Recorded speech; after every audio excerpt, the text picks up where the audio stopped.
Hello guys, so welcome to today's show. My name is CHUKS and you're on JFL TV, the home of football. So if today is the first time we see our program for you to bring you the latest Arsenal news update as they drop all over the world. So for now, I will start with today's morning show. So William Saliba going to give us some information. So we're going to hear say Baba dey talk say next year we are going to have a better war with Manchester City.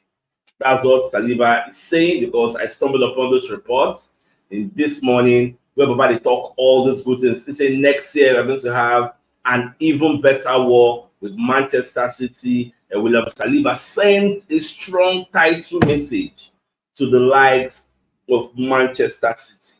Now, Saliba come further the talk. So we played 3 times against this Manchester City. In fact, I was reading these reports. I can't even screenshot the part when they talk this thing. So Saliba said we played against them 3 times last season and we made them struggle. They feel and we also feel that we are close to them. Next year, we will have an even better war because Saliba dey of the opinion so we don't close the gap between we and Manchester City. Because after all, how many times we play last season? They beat us. That's the argument. They could not beat us. In as much as the likes of Rodri, you talk say we don't get strong mentality. We came to the Etihad Stadium, we didn't want to beat them. Why them no beat us too? Okay, we didn't want to beat you. You can beat us now. So that's the argument Saliba is putting forward. Say next season, almost Saliba don't let them know. Say next season, almost when they come to win this thing, we don't come to play. And this is the type of mindset I actually want Arsenal players to have. Say, but see, nothing that they pass also forget maybe that they win the 6 titles in the last 7 campaign. We equal, if not, so we don't pass on ourselves. So, and not just this current crop of players with additions. We don't really know the type of addition, but I want to believe say whoever is coming in will be an elite player. So, with whoever is coming in to add to this core crop of players that we already have, next season is going to be very, very beautiful. Like it's a sight to behold. I can't wait. I can't wait for this next season to start. From day one, who could not make the mistake because in the early part of last season, Arteta made some errors, doing some experimentations, playing Thomas Partey as right back, benching Gabriel Magalhaes, like doing something so we don't really expect of him. So I want to believe that this new season of 2024-2025 season, Arteta is going to be hitting the ground running to make sure say every game is like a final. Yes, make sure we go unbeaten because me I don't already talk and say next season unbeaten is on the cards. Yes, it is a possibility. It can happen. Now we set now we go break and set them again. So now do with me. I this year. Now moving forward, so Theo Walcott turn the back Arsenal to actually go for Premier League striker signing. Say if Arsenal wants sign striker, make them look inwards, look within the Premier League, so that you avoid cases of okay, he never blend, he needs time to acclimatize, all those kind talk. Okay, so we can avoid things like that. Now they're gonna ask us, okay, who and who you did mention, but could take no who we go sign. Now, when you read the entirety of this report, so Theo Walcott was mentioning Ole Watkins, was mentioning the name of Ole Watkins. They make Arsenal go for Ole Watkins, not just Ole Watkins. We should also go for Alexander Isak of Newcastle. In as much as it will be a delight to have the likes of Ole Watkins and Alexander Isak, but where will the money come from? Sometimes you don't just put out names like this. People they ask for a question, ask and say, Baba, where Arsenal will see the money? Because Ole Watkins leaving Aston Villa, they go to quote one kind of ridiculous fee. Don't be surprised if you're hearing 80, 90, 100 million. Alexander Isak, not be 200 and something they put for your head one time. I think there was the time they mentioned some figures. So how much did they say Arsenal will fit spend if they want to get the likes of Ole Watkins and Alexander Isak? Me, I just throw that question to the floor. Yeah, so let me think. How much do you think say we go spend? Now the next question becomes: do you think we have that type of money lying around? Bearing in mind that that is not the only position we want to strengthen. We still have other areas because when you look at Jorginho Partey situation, Jorginho na just 1 year they give him like not just the user, the guy is on his way out. So we need to get a replacement early on. Yes, you don't know what will happen this season. Thomas Partey is not really Thomas Partey you used to know. You get so we never really know what will happen next season? So these are the questions on the front burner. So may I let me know what you do my thoughts on waiting to what is saying and what's the way forward. Get so let me know what you think. Now, cut offside, can they let us know say Ben Jacobs can they reveal say when it comes to the likes of Osimhen to Arsenal, nothing is advancing. Ben Jacobs delivers an update on Arsenal's pursuit of 25-year-old.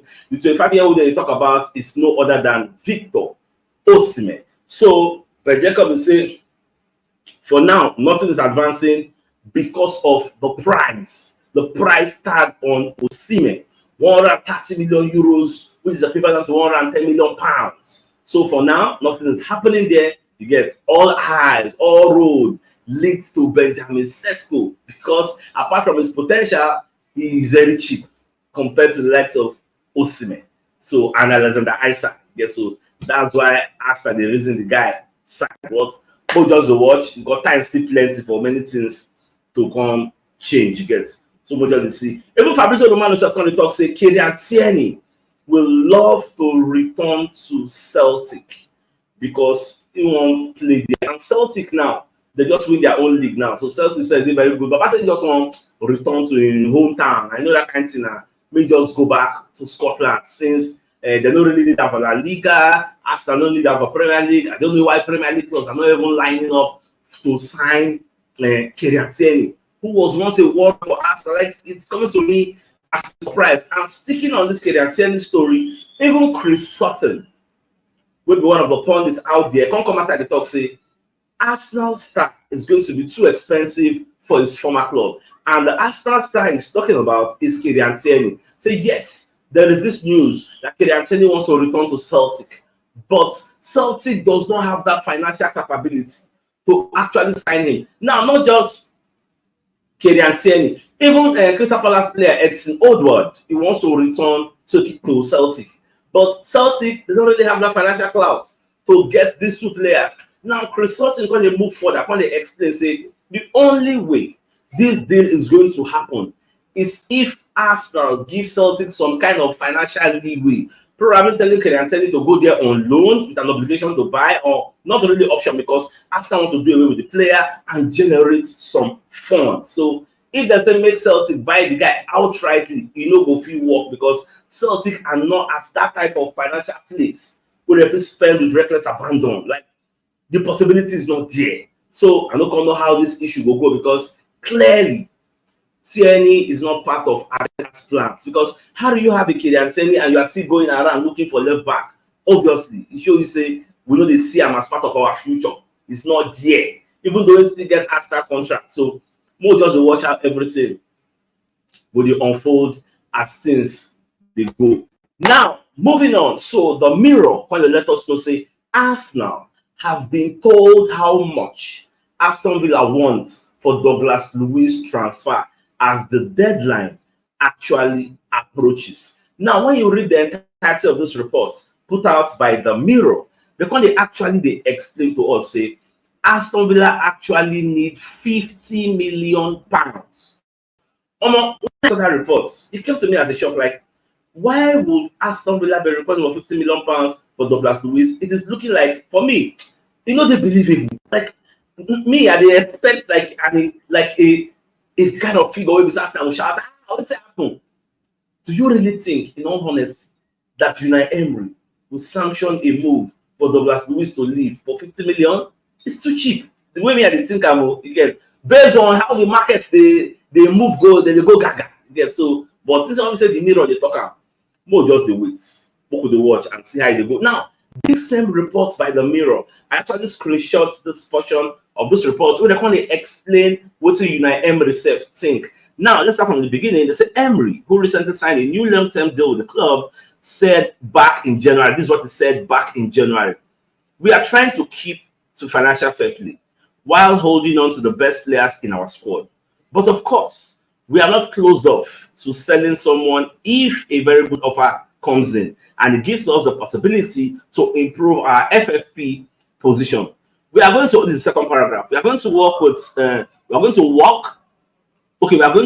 respect to the rules. However, we must be sure we do not lose our potential as a team. Even if we have to sell some players, it can be dangerous when you sell players just to have money. It can be difficult to replace them while remaining successful. Now, if they really, really want to get out of the crosshairs of the financial fair play or the profitability and sustainability regulation policies, do you think they will be selling this guy for 50 million? Like, clear for my eye, but no, just be wait. They get more and more reports as time they go. You get it? Now, this same the Mirror UK, are letting us know that Emmanuel Petit is picking between Arsenal and Chelsea to name the perfect club for Benjamin Cesko. Now, Petit is telling Benjamin Cesko, say, see me, I have played for Arsenal. I have played for Chelsea. I can tell you for free that Arsenal is going to be the best destination for you because Arsenal have core values. They have a core spine of players that have played together for 3, 4, 5 years. So, go be very, very hard for you to integrate. Arsenal have a preferred first level. At least in the first level, you can mention that 8 or 9 players will start every week if they don't get injury. At Chelsea, they are just regurgitating. They are just rotating and changing. They don't have a core. As I read the reports, I just smile. Baba talk plenty as he was advising this guy. Say, there is only one team you should join. And that one team is Arsenal. They are the title contenders. Last 2 seasons they were there. Last season they are there. The future season of 2024-2025 they will still be there. Chelsea are nowhere to be found in the grand scheme of things. So why would you want to go and join Chelsea? Like Baba talk plenty. But the thing is, say most of all these players, they know they see reasons like this. They are all concerned about their own pockets. Case study: Mikhailo Mudryk. They know they're really concerned whether they go play Champions League, whether they go play Europa League or UEFA Europa Conference League, or whether they will be title contenders. As long as they are smiling to the bank, they are okay. So Benjamin Cesko, I don't know him from Adam. I don't know his values. I don't know the type of life he lives, whether he's a party goer, he spends money. At the end of the day, if Chelsea sway money for in front like this, Papa follow money go. So if you can't beat them, you join them. If they offer 300,000 pounds per week, Papa, you really want the player, you offer him. Because you'll be looking at the value that you will lose from not getting the player. That's what some clubs look at. That's why when we got Declan Rice for 105 million pounds, I was a strong advocate ab initio that we should not even consider paying 100 million pounds for Declan Rice. That is not worth it. But Arteta saw value. Like he saw the things we are going to lose from not investing that money. It was a calculated risk. If to say Declan Rice flop, I'll be one of the first names on the list to castigate and criticize Arteta for making a wrong business decision. But since the thing really worked, that's why I'm also the first name on the list to praise his business decision. So that's all life be. Yes, our job as pundits is to be here to be objective and tell you call a spade. So if they do bad, we tell them. If they do good, we tell them against our own judgment. So that's all life just be. So I don't say to many people for that table. Many people say they will talk, say make them no sign that right, say no the water. So now so they look this Benjamin Cesko matter now. So the guy who follow money go based on say another person offer him better salary. Like, would you blame him? He's trying to secure his future. That's why the likes of Kevin De Bruyne is thinking of going to Saudi Arabia to go and collect money for 2 years that will surpass whatever he has earned in the last 15 years. So that's all life be. Now, Mikel Arteta on the William Saliba trying to recall instances in the Arsenal training venue where Arsenal boss Mikel Arteta they tell him say in they too soft. Now waiting Saliba they explain. Now Saliba can go further. Come because say Arteta declare and say, see, you need to be very, very mean when you are in the training to show these people say you don't come here come play. Say making really like better get because Saliba they talk about Virgil van Dijk, say Van Dijk don't really prove many things as the guy they play like some kind defenders the fear am. So instead of make a defender the fear am, and Arteta na one of the names where actually like push am, give am that ginger. Say yes, you can actually do it. Say now for training, there's some kind of Arsenal players, no one mention their name, but they don't like to near him because he has zero job. Say the kind of journey they follow anybody. So now so you just be like Saliba don't they explain things and he has huge admiration for Virgil van Dijk. So I just be very, very happy with William Saliba as they express how Ateta can develop. Saliba, we know they talk before, but now, they very, very outspoken. They talk because this is an interview with the Liquid. If you've not watched it more, try to watch it. Me, I know watch it more, but I read the transcript. Yes, at least I hear everything way Baba talk. All right, so coming back to the major news of the day. So William Saliba is giving Man City a warning. Baba is making a vow. Baba said next year we are going to have an even better war with Manchester City because enough is enough. We cannot allow the monopoly of the Premier League. All these monopolistic tendencies where Manchester City gets, we must see how we are going to break it because we have played against them 3 times last season and we made them struggle. They feel, and we also feel that we are close to them. Next year, we will have an even better war. Baba, they let them know, say, that's not be shady. We don't call a company. John Gordon Macho, like they went through now. You get so now that's not as they go. Obi can never be a boy every day. You get so now so they be, Baba don't play them. So next season, my happiness is just that our players are having this type of mindset. I don't know whether Saliba will get this mindset. Magales and Co. That frustration of not winning the league. We don't experience this kind of thing before now. The frustration of not qualifying for Champions League at the expense of Tottenham Hotspur fueled us last 2 seasons to qualify for the Champions League. So this same frustration of not winning the league probably might fuel us next season to win the league. So that's the mindset. So we'll just see how everything goes. So my dear Astalova, I think it's a fine place for us to call the show an end. So that come your way to in the evening rather to give you the evening news. So then thanks for tuning in. Enjoy the rest of the day. Happy Sunday. Now get out. All right, guys. Good afternoon.